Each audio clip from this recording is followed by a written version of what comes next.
And welcome to Awakening Through Love, the podcast. My name's Rod Gordon. And my name is Martina Hughes. And today we have a really juicy topic. And this is a phrase that Rod has coined and something that Rod's worked with quite deeply and I've recently been journeying with as well. And the topic is wounds as weapons, which, feel the spark of excitement and curiosity, even though I already know kind of what we're going to say. I have no idea what I'm going to say. But the wounds as weapons is right on point for this week's full moon, which is a lot about dealing with unprocessed emotions. So let's actually throw back some years in time to a particular inquiry that you took on personally that has been part of this exploration. Yeah. So it was the start of 2019, and I'd done a lot of work processing, past experiences and feelings and whatever. And I've been doing that since I was at 18. I was really fortunate to have someone in my life who was a counselor. And so I became curious about emotions stored in the body and feelings in my body at a really young age for a man. Like for an 18-year-old boy, it's rare that that's what they're interested in. And like that led me to start practicing. I was even studying spiritual healing when I was like 21. And I look at my son who's about 22, about to turn 23, and I look at him and I think, yeah, wow, I'm surprised anyone came to me because I was so young. Like it's just such a strange thing to do as a young man. Um, so after years of processing stuff, there was a lot of patterns that I noticed, and it sort of started to be. I became aware that so much of who I was born as a reaction to some kind of fear. And so the inquiry that I did, and what just to give clarity to it, quite often I'll have either a word that I want to work with, say like vulnerability, maybe integrity, courage, or some kind of inquiry that I'll set at the start of each year for the new year. And so often I'd done just a word and worked on embodying, that word throughout the year and just had it in my awareness throughout the day and whatever. This time it was something different. It was a question. And the question that I came up with at the time, and it doesn't feel particularly tight or skillful, but I could never tighten it. So the actual inquiry was, what of every part of who I am, or who I think I am, who I think Rod is born of some kind of reaction to fear or form of protection? And so it led me to a lot of different inquiries, and I'll give an example. I'll give a couple. One was like around this time, I was heading to America that year to do a men's retreat with my teachers over there, which was awesome, and I had a friend coming as well, which was great. And so I was walking around doing this inquiry because I was in America by myself for like a while. So I'd spend the time and the days alone. I'd do meditation. I'd walk around, just live and do stuff, but also do deep inquiry. And it occurred to me that I only ever did inquiry on what I considered, problems about myself, things that are whether, bad parts, unconscious parts, things that I didn't think were healthy or productive or good or whatever. And I thought, wow, I don't do any inquiry on the good qualities about myself. So that's odd. I wonder what's there. And so the first place I started with is my sense of humor. And because I like to think that I'm funny.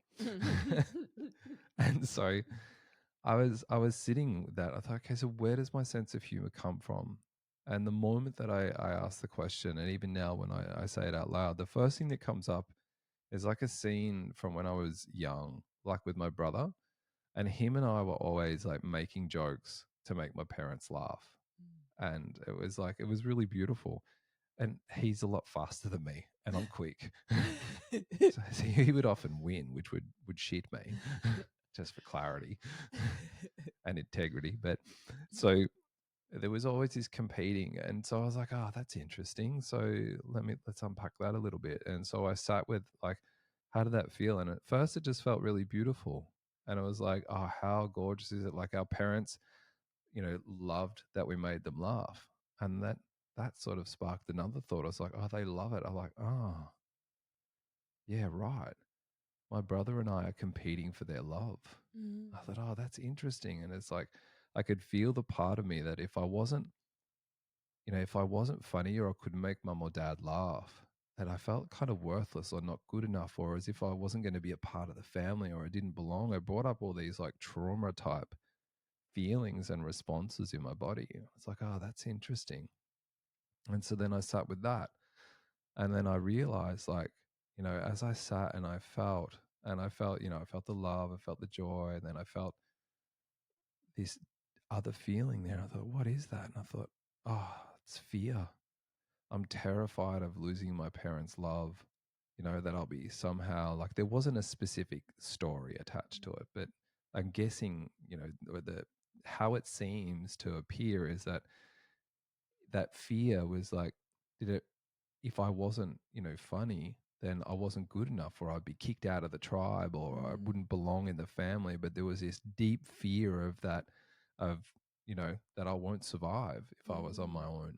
And so there was no threat from my parents of being kicked out of the family for not being funny or anything like that. Let me just be really clear.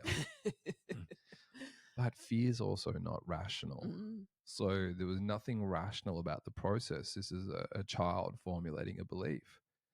And so the belief, was that, that I needed to be funny to win my parents' approval and love. And it's that quality or character within me, within Rod, my sense of humor, was born from the fear of loss of love. Mm-hmm. Yeah. And does it feel that the sense of humor was connected to a sense of belonging in your family, like you belonged because you had something that you could bring or offer? Yeah, it was a gift. Mm. And so it was, and like, my parents were both witty and funny. And so it was there's also a sense of that, by being similar to or the same as my family, then I also belonged. So there's so many, like, there's so many layers to it. It's not funny, but it on every level there was something in that inquiry. And so I realized then, it's like, wow, that's a reaction in me to the fear that I'm feeling, and I'm protecting myself. It's driving my behavior. I'm behaving in a way that's actually not necessarily authentic. It's also not necessarily inauthentic. This is a really sort of subtle domain that we're playing in here, but it's also that desire to be funny is being driven by that fear. So the moment that my behavior is driven by that fear, it's no longer authentic. It's not an authentic expression in the moment of, my humanity, my spirituality, my love, my compassion, my beingness in whatever way. It's an inauthentic. It's it's a reaction to the fear. Instead of sitting with the fear or the discomfort, I'm reacting to it by creating a joke or being funny. And so I use that to start to inquire, and then how I would actually relate to humor. And I would feel impulses at times come up to be funny. And I notice, I feel vulnerable now. I'm avoiding my vulnerability by using humor. It's like, I feel unsafe or scared right now. So there's this desire to make a joke. And also there was a manipulative quality to it, in that I wanted to be funny because I wanted people to like me. So, outside the family, I played that out as well. If I could make people laugh, then there would be a sense for me that I was valuable, that I belonged, that I was worth something, because I was contributing something unique to the dynamic between, friends or in friendship groups, or people outside of my family. And so it's a way, in some ways, of manipulating people to like me, manipulating people to love me, needing them to think I'm funny. But in that desire to be funny, I would look for what would make this person laugh. So straight away, I'm out of integrity. It's not an authentic expression of who I am. It's this emergence of a quality or an aspect to try and get them to like. So it's very controlling, very manipulative, but also very passive. So I guess Yes. it's a form of passive aggressive behavior. Mm. And so that's like one sort of thread. Yeah. But there's another one. There was a time when I was young where I had a big blow up with my family. And I remember, walking towards the door as a kid. I'd been really hurt. Like, my mum had lied about something that I'd said or done to my dad, and it was the whole "you wait till your father gets home." Dad got home. He gave me not like an ass kicking verbally, but there was the threat. Like the belt came out, the strap was there, and it was like, and I looked him in the eyes and I said, "She is fucking lying to you." And I was like gutted.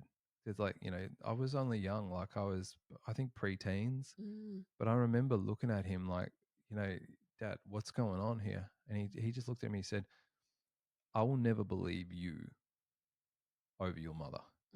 Even if she's lying through her teeth, you will not come between her and I." And like, I was a young kid. It wasn't my intention to come between them, but I can see how that was happening. And so I could see his bond with her. But then for me in that moment as a child, I felt so alone. It's like, no matter what happens, my mum and my dad don't actually have my back. It's like I'm 11 or 12 and I'm completely alone in the world. And I was just devastated and I was terrified. And I remember walking towards the front door and I was so angry. And the only thing that seemed to work in my family is if I got really angry and lost my shit. And then I would be left alone. And it was kind of like I was training my nervous system then to actually respond aggressively and violently towards people when I felt hurt or pain. And so as I walked towards the front door, I remember literally thinking to myself, from now on, I'm going to store up all my anger in my body so that when I need it, I can just let it out. So it's like, it was my way as a child of having my own back, of like, if I store this up and I can unload it or unleash it in the moment, then people will leave me alone. Because I knew if I was angry enough, aggressive enough, crazy enough, willing to do anything, people would eventually leave me alone. If I was more nutty or extreme than what they were, does that make sense? This is not a healthy thing to do. And it's, through the mind of a traumatized 11-year-old. Yeah. So, or 12-year-old, I can't remember the age, but that was where that we were in this house. And I remember sitting outside under the tree, I put my headphones on and listened to music, and I actually just wanted to die. Like, I didn't want to kill myself, but I wanted to die. Like, I just felt so isolated and so alone and just like hopeless. Like there was no hope for me because I was never going to be able to connect with my family because mum would always be willing to lie whenever it came to her taking any responsibility for anything. And dad was always going to have her back no matter what. That just left me, me and my brother. Yeah. And so then I was fierce about having his back, primarily born from this sense of trauma, this trauma, being alone or feeling alone, feeling abandoned and without support, with my family. And so what I essentially did by doing that is loading my body full of all these feelings so that, whenever the time came, I would be highly reactive. So, I'd get bullied at school. So I would like lose my shit. I would, I remember throwing chairs across the classroom. I picked up a table and threw it at another kid. Spent a lot of time in the principal's office. And it was clear like the kids loved picking on me because I gave them such a massive reaction. And so it was this self-fulfilling prophecy. I was just constantly training my nervous system to be angry and violent. And so this, this hurt and pain that was in my body, and I didn't realize this at the time, was only years later, that this wound that I had, this belief about feeling alone, that mum and dad didn't have my back or whatever the story was that I created, it justified me storing anger in my body. it justified me being angry, being aggressive. It was like, yeah, but this happened to me, so I'm going to protect myself. I have the right to protect myself. So there's this justification. And so as long as I held on to that wound of believing that I was, alone, helpless, or whatever as a child, as long as I had that hurt there, then I also had the justification for this aggressive behavior on the other hand. And I realized that as long as I held on to that wound, I was holding on to this weapon of aggression and anger. It was justified violence, justified anger, justified aggression. It was that justified behavior. And I started then to inquire on other parts of my life of where, there was behavior or thoughts or feelings that were out of alignment or integrity. And in every one of those, I found another wound that I was holding on to. And the realization was that all the wounds that I hold on to are weapons. I use them to justify my behavior in life, my behavior in the world, how I show up to relationship, how I show up to work or friends or whatever. It formulates my beliefs. One belief that I remember revealing under one, which tethers to this, was I was going through thoughts and feelings and getting to the bottom, and then finding the belief that was sitting under the thoughts and feelings is quite often a belief that sits, or almost always a belief that sits under there. And the belief was that people were out to get me. So then for me, there was this sense, born from that experience and perhaps even earlier, but there was this sense that I couldn't trust the people around me.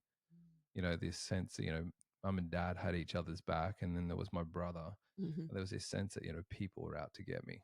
And so then I unconsciously walked through the world assuming people were out to get me. There was this deep distrust of people, of culture, of society. And because I believed people were out to get me, in my mind, that justified me being, aggressive with people, overly direct. So real, especially as a young man, I was incredible. I try not to be as direct now. I also struggle because direct is the only way I know how to be. But I can be subtle, but there's, the directness that I had was like brutal honesty, but it was more brutal than it was honest. Does that make sense? Yeah. So there was a harshness and a brutality in it. And I didn't care because I believed that, people were out to get me. I didn't consciously believe that at the time, but it was lurking in the background. And, that aggression and that assertiveness, I believe, kept me safe. If I said something that was brutally honest, those people would also keep a distance. They would leave me alone. So I was unconsciously isolating myself through my protection and keeping myself alone, which only built this story that, I was different and I didn't fit in and I didn't belong anywhere and all this sort of stuff that I believed. So that's the origin for me of the wound as a weapon. One thing I wanted to just tease out or reflect on what you just said is the place where,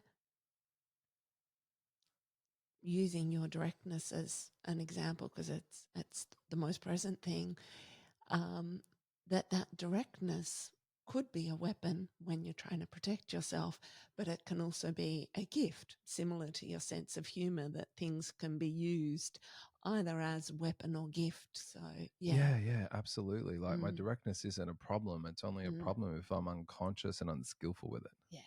Yeah, or there is no space for it at the time. Like if a person's not open to receiving something, then there's no space for that directness. It's best I'll choose to sit on it, or to not say something. I'll just be quiet. Yeah. It's usually how you can tell if something's going on with me.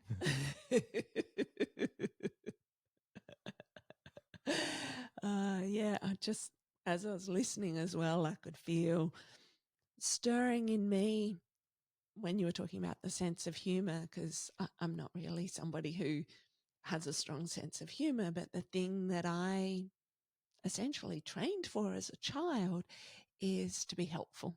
So my one is like, I earned value in my family through being helpful.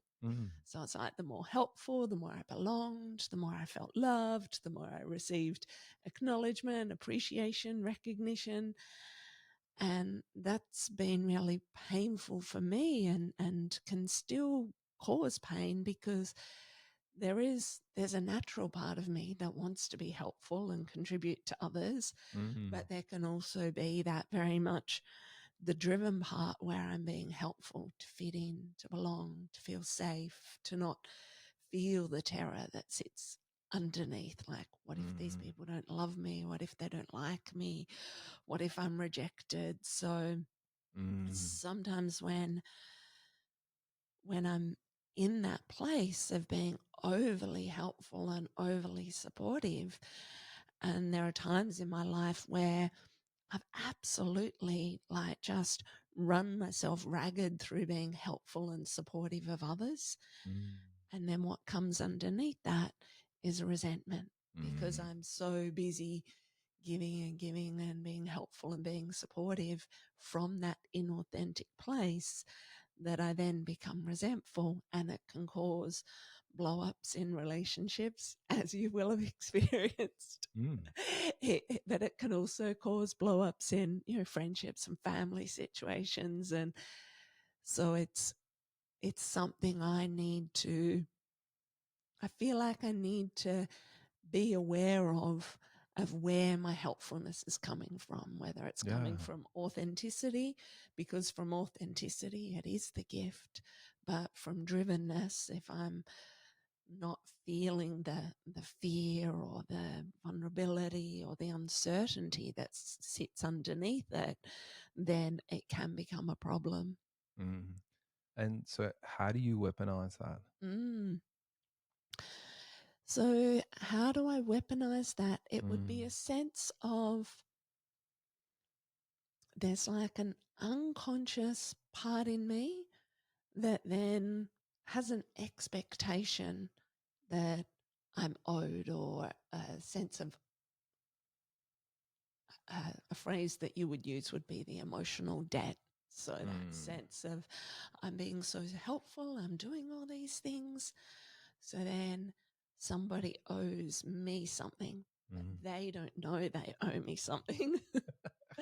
And so then all of a sudden they're in trouble because they owe me something and they're not fulfilling their side of the bargain. Yeah, right. Yeah. And so it's weaponized because I'm building up a scorecard inside. And that without even knowing that there's this scorecard building, and with this scorecard comes resentment and expectation and a sense of obligation, and the other person has no idea that that's even going on. So then it can be something that I then have turned into a way even to become a victim. Oh, look at all the stuff I've done and nobody's doing anything for me. So there's also that sense in becoming a victim to the situation that's part of the weapon for me. It's like this internalized, like, oh, poor me, and an internal collapsing and shrinking. Yep. Yeah. And so what are some of the ways the resentment leaks out?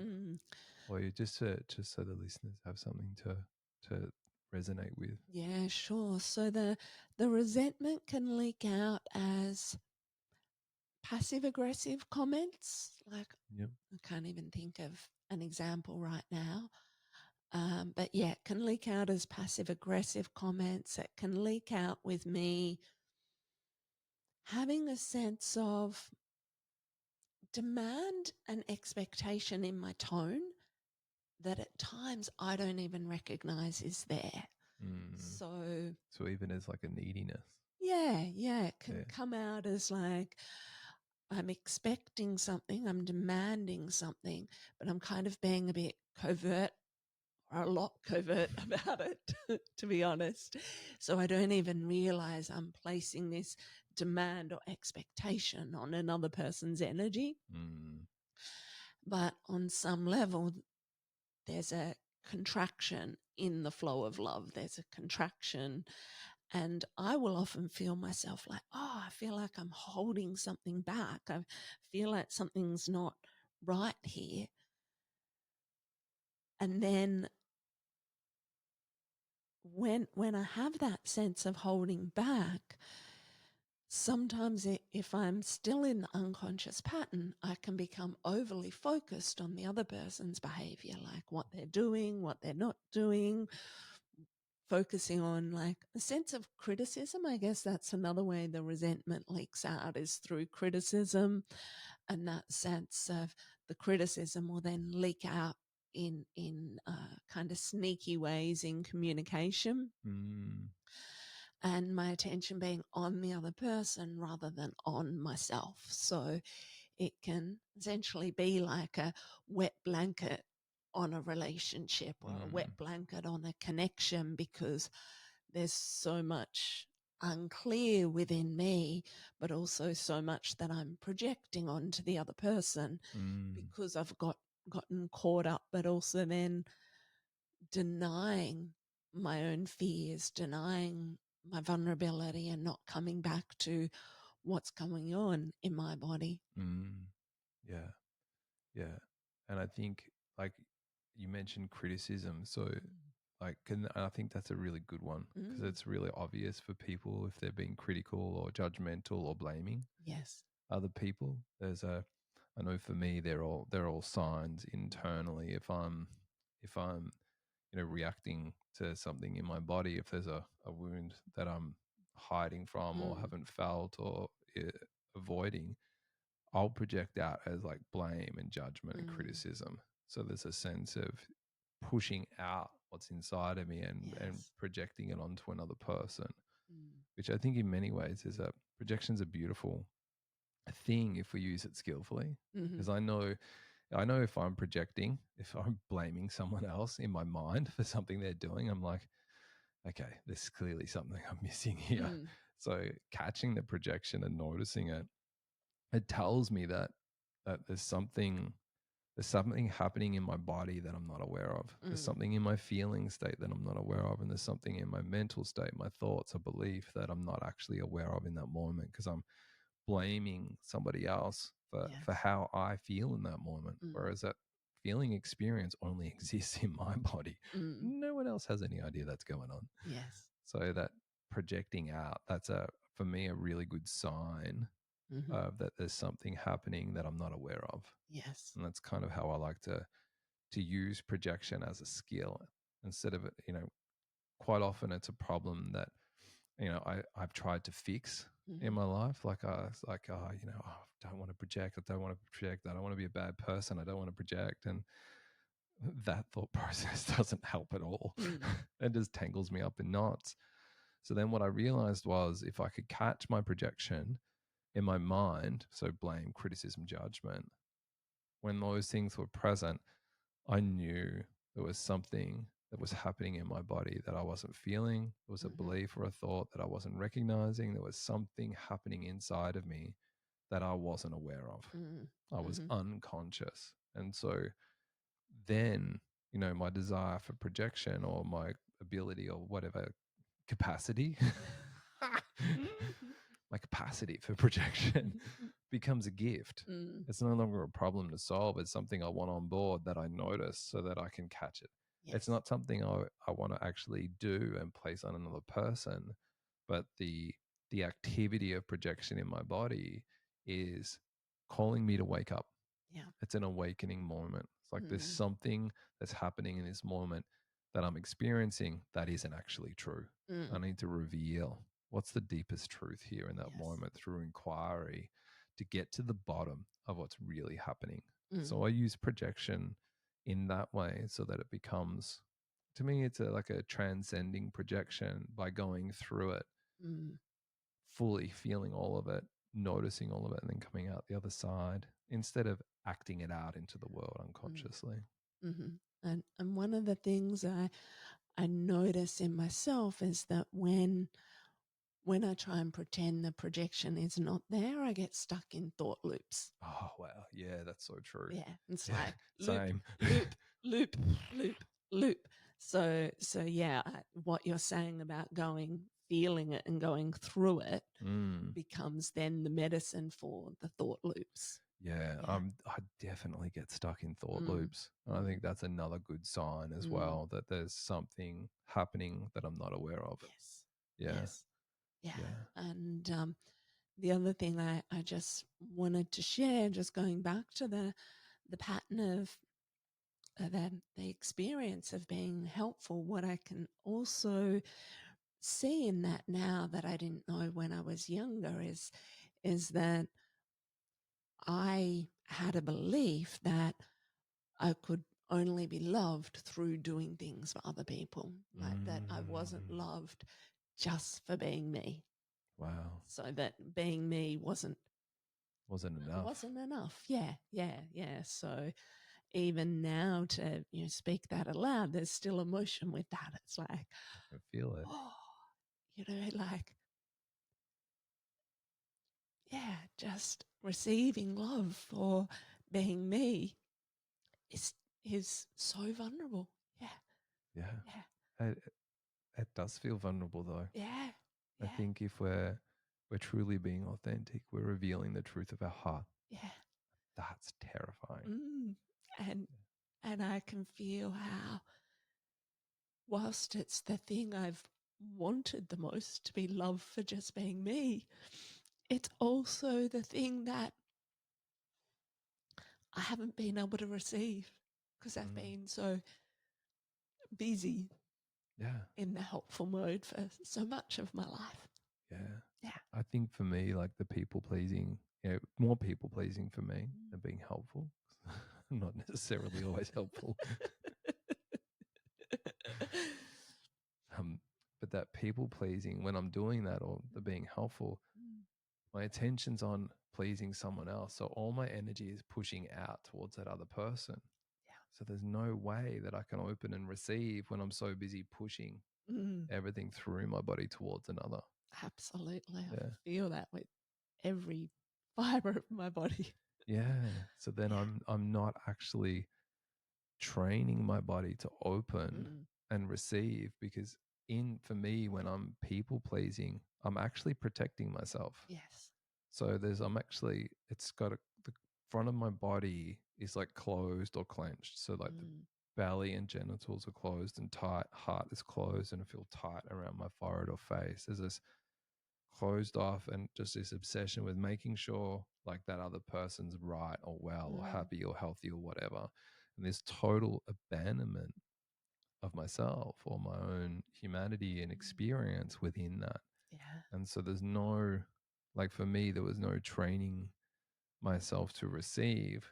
I only trained myself to offer and give, but not even with an open heart, to actually give with a closed heart, which means in lots of ways, when someone gives to me with a closed heart, it kind of feels like I'm being offered some kind of burden. There's a heaviness or a weight to it. But when someone offers something with an open heart, it's just like it feels like a gift. So, all these times in my life where I thought I'm being loving or generous or helpful, quite often that's not people's experience of that. Yeah. And because I can feel in me the times where the helpfulness comes from that driven place, there's an attempt to control the situation. Yeah, there's an absolutely. attempt to avoid the uncertainty, the vulnerability, but also then in attempting to manipulate things in a certain way rather than sitting with the part that might feel alone and frightened or yeah. And so the alone and the frightened for me, and the fear of being alone is part of what would just drive that behavior even more. It's such a self-fulfilling prophecy. Absolutely. Absolutely. Yeah. And one thing that just kind of popped into my awareness is from a medicine journey I had recently. The first words that I said when I started coming into consciousness was like, "Am I okay?" Which very much speaks to that vulnerability of like, am I okay? Is it okay to be here? Is it okay to be me? Yeah. Yeah. And it's such a deep, I can feel it. Yeah. Yeah. Yeah. Sorry, you let it come up. I can talk to the people. Yes. There's so much rawness around being okay to be me. Yeah. Yeah. Yeah. Mm. Yeah. And I think like you had very little chance to give people that experience of you. Yeah. Yeah. Yeah. And for you to practice that. Mm. Mm. Yeah. Yeah.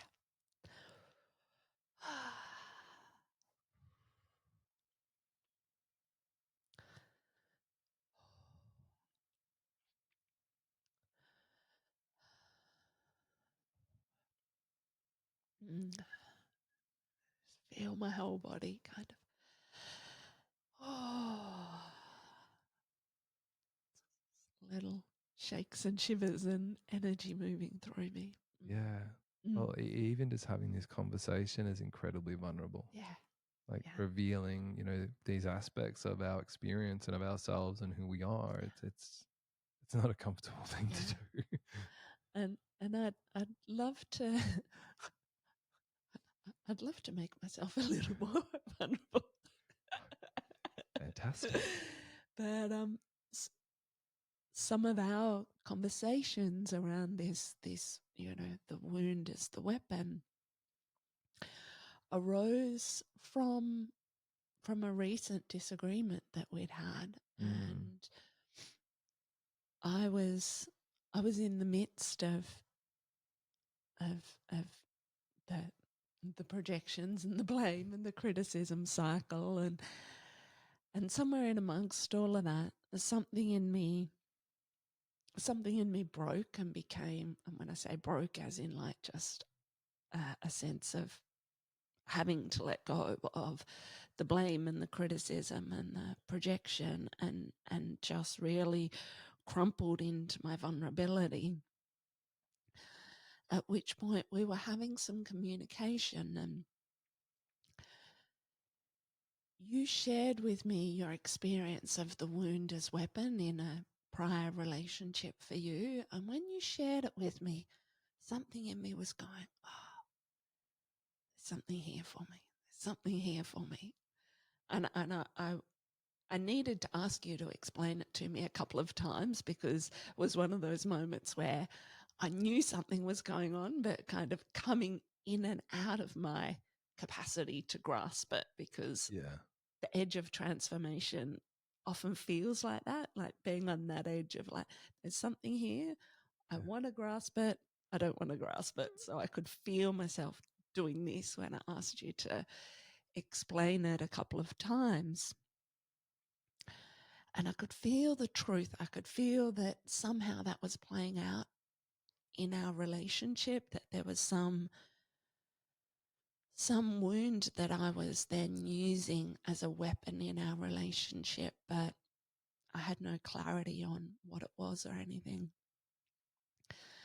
And then the very next day, I led a chakra breathing meditation for our community, which has 15 minutes of silence at the end. And during the silence, all of a sudden, I had this memory like pop up in my body, and I went, oh, that conversation that Rod and I had 6 years ago. I was really, really upset, angry, hurt, but I never let myself feel those feelings. I was, what happened felt too big, too scary, too much. And so there was this moment 6 years ago where I shut down because I didn't want to feel hurt and discomfort of this vulnerability in our relationship. So because I shut that down,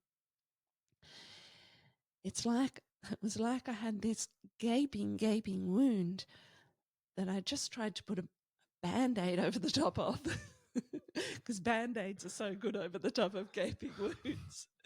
And it's like, I'll be fine, I'll be good, I'll be happy. But really, this gaping wound caused me to protect myself, because I was contracting my body so that I didn't feel those feelings. But then that meant I was also holding back feelings. I was holding back vulnerability and the expression of my truth. But I also had this sense of, yeah, well, Rod said that thing, so then I can be this particular way. Now, of course, I wasn't consciously thinking that, No.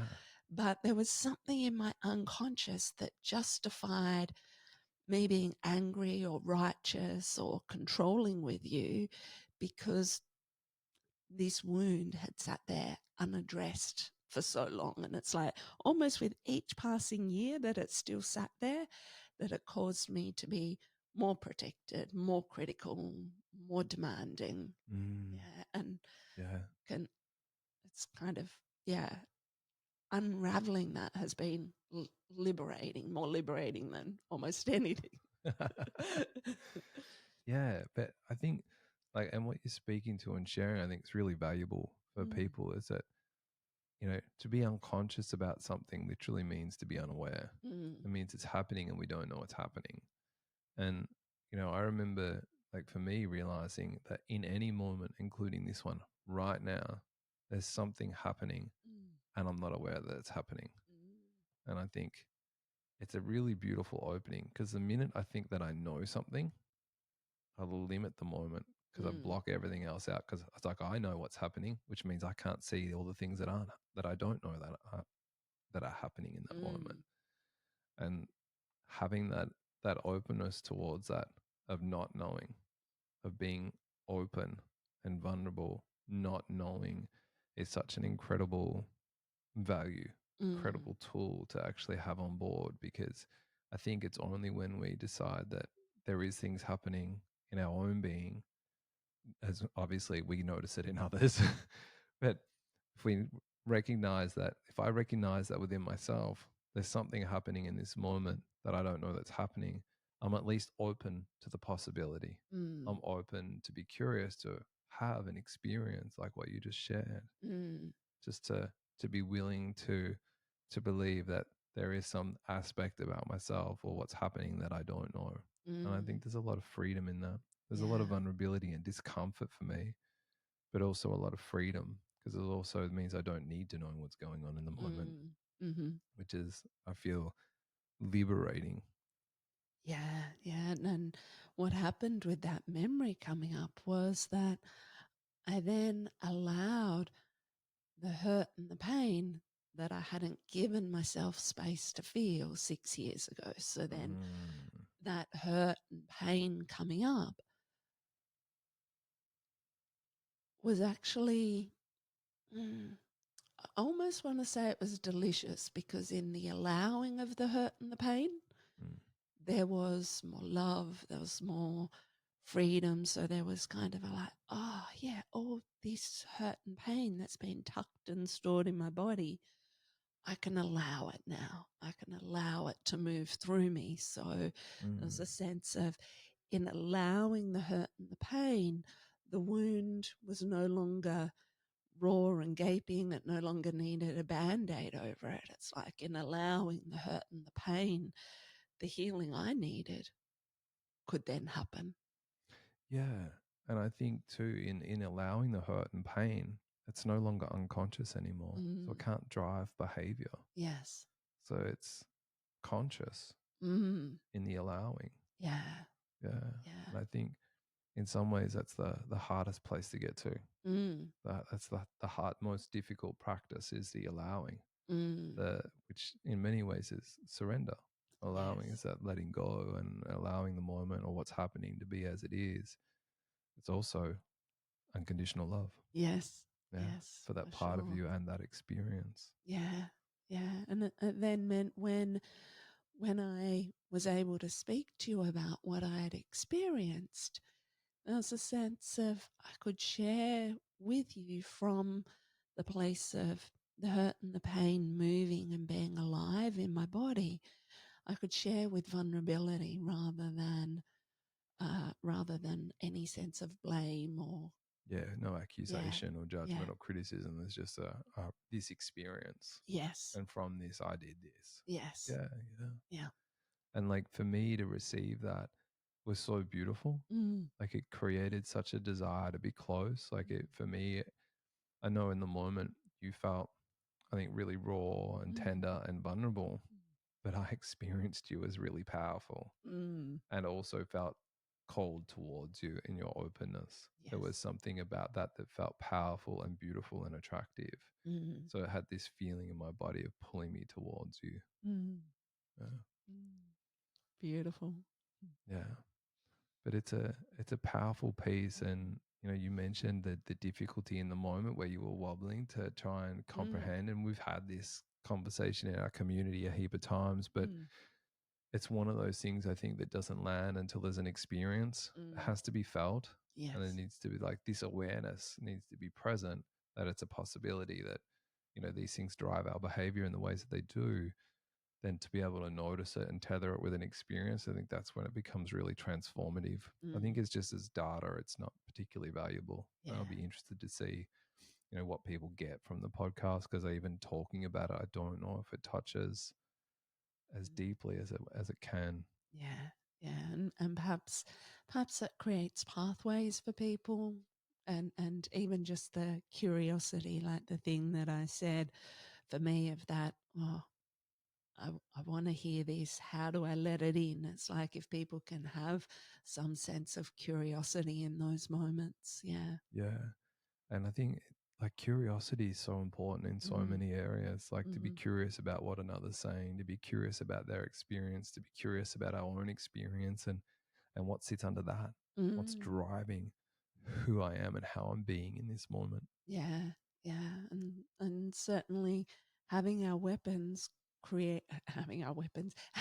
having wounds driving our life is certainly, yeah, it gets in the way of intimacy, it gets in the way of love. So becoming more aware of those wounds and being able to feel them to completion, so that there is a sense of, rather than using the weapon, being able to turn that into a gift of love. Yeah. And I think it gets in the way of life. Yeah, true. Because, there's so much desire, especially in the spaces we play in. We hear so much about people wanting to be authentic, their authentic self. And really to be your authentic self or authentic, being that you are, we have to unravel the traumas and the feelings, the experiences in our body that have created beliefs, have to unravel those because they all limit our expression of authenticity. So we can't be authentic whilst these things are driving who we are. We can't be authentic when we have something driving our behavior because it's immediately an inauthentic expression. It's not the revealing of truth through our body and through our being. It's a contraction and controlling and manipulating the life experience. And for me, all that controlling and efforting and manipulating, it didn't do shit. It doesn't work. Life still happens exactly how it's meant to, but how I experience it, I'm either in flow with it or I'm in absolute resistance to it. Yes. And I think for me, it's opened up like a different relationship between, between me and life. So I'm more curious now about where life wants to take me rather than where I want to go in this life or in this world. It's like, what's possible? And it kind of feels like if I let go of all these beliefs, because the beliefs are the most important part. And every time I have a thought or a feeling or an experience, quite often it creates a belief. Oh, when this happens and then this happens, this happens. Now I know what's going on. And I don't know shit. Can you perhaps put a real life example to this and this, then this? I thought you might say that. Can you think of one? Okay, so to unpack it. here's one that I brought up with you recently. So I have or had a belief that my feelings are a burden on other people. So that belief that my feelings are a burden on other people come from my early life experiences, a time perhaps where I was feeling something and then, perhaps I wasn't responded to in a loving or kind or supportive way. So then I've learnt that, if I feel something and the other person walks away, then my feelings are a problem. So I'll tuck them away. Mm. So can I've just done the thing that I asked you to do, but can Yeah. you put your framework around that? Yeah. Yeah. Yeah. So, can you think of an experience that I've had that I could tether one to? My Mm, brain is like blank. I'm yeah. not well. um, It's okay if you can't. I'll no, start, and if yeah, you yeah, interrupt, if you come up with yeah. one. So, one of the things about the feeling experience, it's really important to understand what that is and what the thought mind experience. And so, the simplest way to explain it is that the thoughts that we have are the language of the mind, and the emotions are the language of the body. So then we have our physical body, its language is the emotions. The mind is also a part of the body, but its language is thoughts. They're always two sides of one coin. Every thought we have creates a feeling, every feeling creates a thought. Now, that's interesting of itself, but then every unconscious thought, which is a thought that I'm having that I don't know that I'm having, is creating an emotion in my body. So then I'll have these feelings that just seem to come out of nowhere, or I'll have an uncomfortable feeling in my body and then thoughts will come out of nowhere. Self negative talk will start. And so, like, I remember one day I was working on my motorbike in the shed and I was. I was trying to wire up some indicators. I cut the wire too short. And in my mind, like literally, uh, what was said was, "Oh, you fucking idiot! Like you're so hopeless. Can't you get this right?" And I'm like, Mm, "Whoa!" I just stopped right there. I'm mm, like, "What is that?" mm, And immediately, like I felt worthless. I felt not good enough. I felt hopeless. Like my life wasn't worth living. Like all I'd done mm, is cut a wire wrong. But mm, these are the feelings that were coming up in my body. They mm, were emerging from this thought. mhm, And I was like, right, I'm going to put tools down. mhm, Let's go and sit down and unpack this.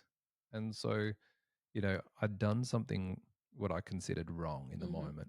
It wasn't wrong, it was just not right. So, my immediate response to that, was those feelings. So Mm, it's like I was like, okay, so what's happening here? And I was like, okay, there's the feelings of worthlessness, powerlessness, not good enough. These are all my triggers for mhm, anger. mhm, So they're like a story or a recurring pattern, if you like. So I recognized them immediately, and I mhm, thought there's more here. And so I sat with it, and I was like, I sat with those feelings of worthless and powerless, and there was fear mhm, that was present, and I sat with that, and I thought, okay, so underneath our thoughts and our feelings, there will be a belief. And I thought, what's the belief? And the belief is often formed from like those thoughts will actually have like a worldview, and our feelings will have a worldview. And I was like, so what's the belief that's sitting there? And I was like, my belief is that I'm not good enough or that I can't get things right. That I make mistakes or I screw stuff up, like all this type of stuff. And so I sat there and it's like, do I always screw things up? And it's like, I asked myself the question, am I certain? You know, am I certain this belief's true? So I sat there with that belief of I screw things up. Am I certain? No, no, I'm not. And once I found that worldview, that belief, it's just like, phew, that popped. The feelings disappeared and the thoughts stopped immediately. mm, And so I sat with the thoughts, like, what is the belief behind the thoughts? And it's like, you always screw stuff up.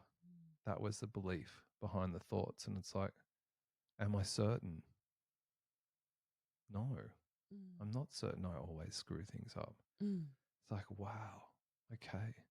And so as soon as I asked that question, am I certain to that Mhm. belief, the belief popped and my body, I felt immediate relief and release from Mm. the tension of carrying that belief lurking in the background. So it went from unconscious thought and feelings driven by this belief that was unconscious to being conscious. Mm. And so now when if that thought pops up, I'm like, ah, yeah. Do I believe that? No. Am I certain? No. It's like Mm. sometimes it'll come up and I'll laugh. It'll like, the little because the body being an organism, I've trained it to behave particular ways. It's kind of like if you tie a plant down, grows with a kink. Some of the most beautiful trees are the ones that are all twisted and Mhm. tangled and just go in all different directions. They're so beautiful. Well, the Japanese have made the art form Ah, yeah. of it with I can't remember what they, Bonsai? yeah, bonsai, yeah. Bonsai trees, yeah. And so each time a branch is cut or clipped in some ways, it Mm. grows in a different way.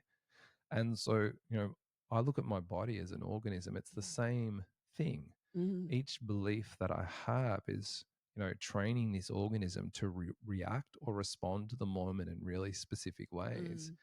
And so when I take these unconscious beliefs that are sitting in my awareness from my experiences throughout life, particularly younger life, because Mhm. there's not as much conscious awareness then. So, Mm. and these are the harder ones to find that sit more invisible because they've been repeated over time because I've created a habit. Mm.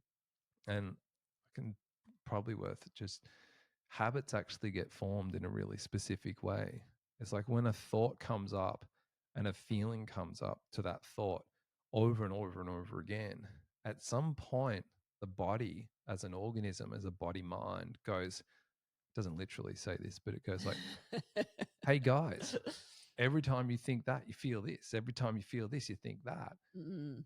I'll take that over so you can go back to doing what you're meant to be doing. So the Mhm. brain being on alert, watching what's happening, keeping it alive and aware, feelings responding to what's happening in the moment. So now I've got an unconscious habit. Mm. So when the body mind takes over, it means the conscious mind is no longer aware that it's happening. So it's running in the background. These are the hardest ones to unravel. And Yes. so for me, it was only catching the thought because I didn't even notice it was so automatic. It was so Mm. fast. I was actually, did I really just think that? Mm. The feelings in my body told me that I did. Yes. And so when we understand how habits are formed, we can understand how unconscious behavior manifests through our being. Mm-hmm. And so all these things influence our body, mind, and our experience of life. And so by unpacking these, it's no longer the body being on autopilot. My body now has the chance to respond authentically Mm. and fresh in the moment, but only to what's arising, not with my backlog of stories and emotions and shit that I've stored in my body that I'm going to project out in that moment as a reaction Mm. to those feelings. Yeah. Yeah.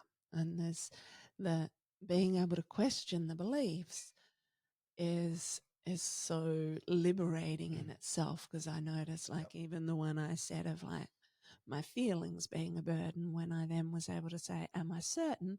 And I hear and feel the no internally, it's like, oh, okay, all of a sudden that belief is no longer driving my choices or how I show up when my feelings are present. Absolutely. The body's liberated immediately. Yeah. Doesn't take weeks or months or years or heaps of Yeah. talking about it. It's just Mm. instantaneous when we Mm-hmm. get to the root.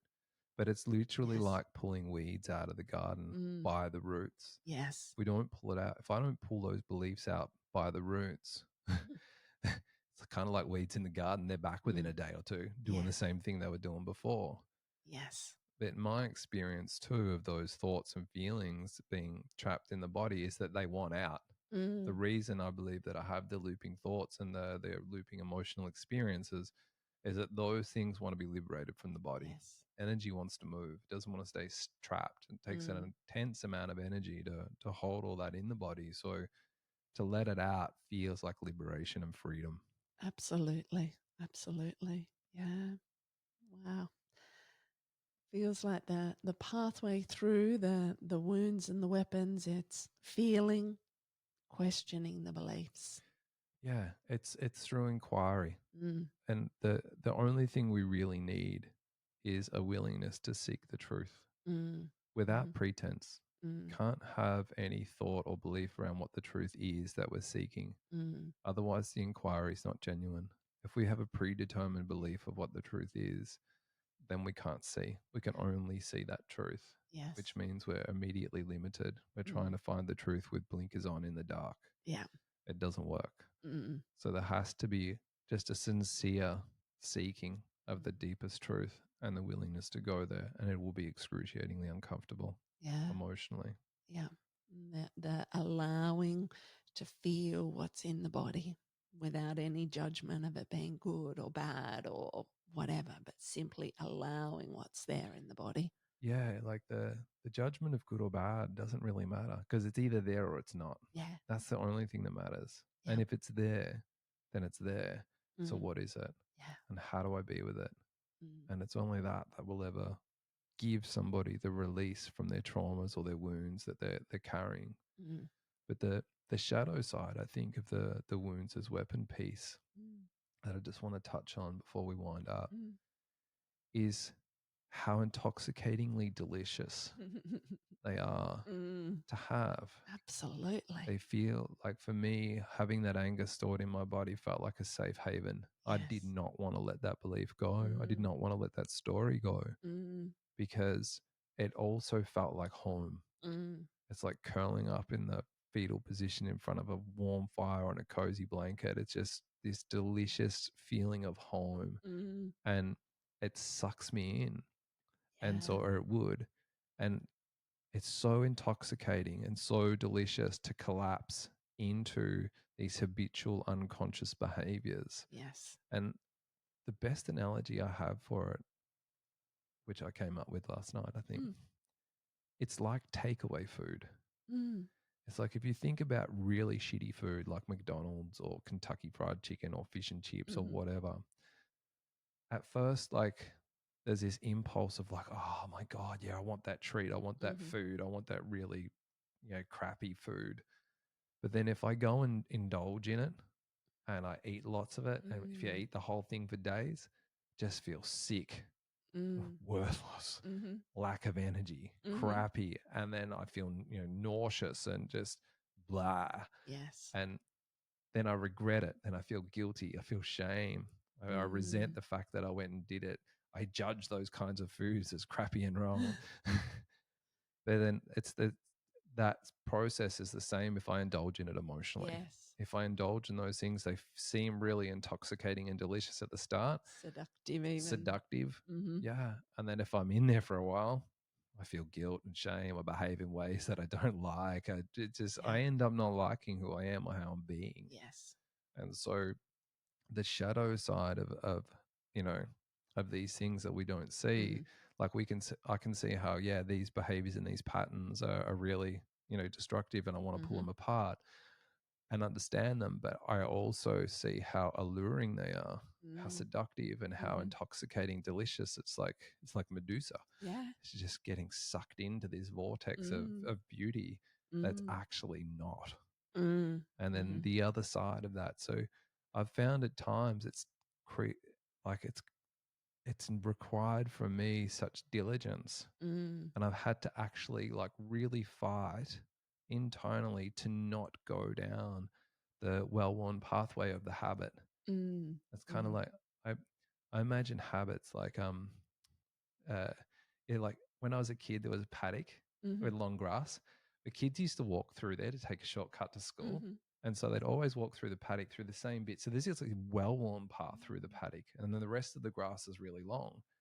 Now, to choose through all the long grass means to go through not knowing, feeling vulnerable, feeling unsafe, mm. especially in Australia, like what if there's a snake in there, Snake. which is Yeah. most likely. Mhm. But so, it represents danger to not take Yes. the well worn path. Mm, And so to, my nervous system and my body, my mind, it's kind of the same thing. That habit is alluring because it seems like the easy path because I've done it so yes. many times, but it's not. Mm. The idea of trying to walk through all that long grass and in that unknown and that Mhm. vulnerability, it's so frightening and so scary. It's so easy to just go, oh, stuff it. I'm just going to take the easy way and go through the path. Mhm. And so those seductive qualities, that shadow side of, these wounds that I'm carrying, is the desire to collapse into them and act them out and to replay them. Yes. Yeah. Yes. And I think also too, there's a feeling in my body that part of that is the desire for those habits to be seen. Mm. Is that if I do it enough, I'll recognize it. If I Yes. do this, make this mistake enough times, or make this choice enough times, it'll hurt enough that I'll actually choose something different. Mm. Mhm. So sometimes in the moment to make that choice, it's so difficult because every fiber of my body wants to just collapse or react or Mhm. be angry or frustrated or unload or whatever it Yeah. is. And to actually choose to go, no, it feels like an internal battle. Mm. Mhm. Yet once I've done it 2 or 3 times, it starts to get really easy, and then the tension of that battle relaxes. Yes. It's easier and easier to choose the new behavior, the new way of being, the inquiry, until the point where actually the impulse to do the other thing sort of I almost get a bit of a giggle out of it. Mm. It's like, oh, really? You want to Mhm. say I'll do that right now? Mm. No way. Yeah. It's like it's almost funny, becomes Yes. humorous. But that transition takes time, and Mm. that's for me how it's felt to Yes. actually do that. It's not easy, and at the time I didn't want to do it. Mm. I wanted to just collapse into my thing, but I had to, instead of choose what I want, kind of like the junk food. I can Mm. choose it. If I choose what I want, which is a junk food, I know I'm going to be unhealthy Mm. and go down have a horrible experience. If I choose the healthy food, once I've finished eating, I'm like, oh my God, I'm so glad I had that and not the Yes. other thing.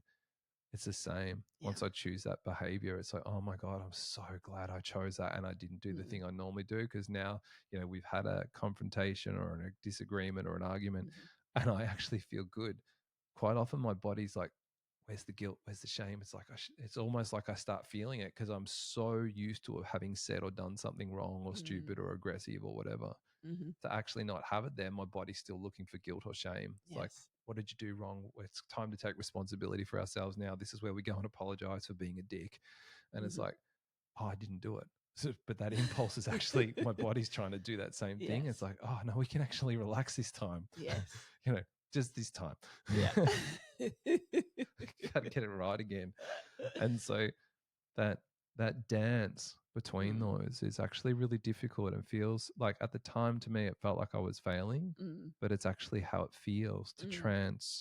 transfer that behavior into a new way of being, and it does take repetition. Yes. Yeah. And making that choice is both vulnerable and excruciating, and And is the pathway of being more responsible yeah, for who we are, how we show up, how we engage. Yeah. yeah, it can actually feel impossible. Yeah. I remember times I've been sitting there across from you looking at you and just like, I'm literally like, don't do it, Rod. Don't say the thing.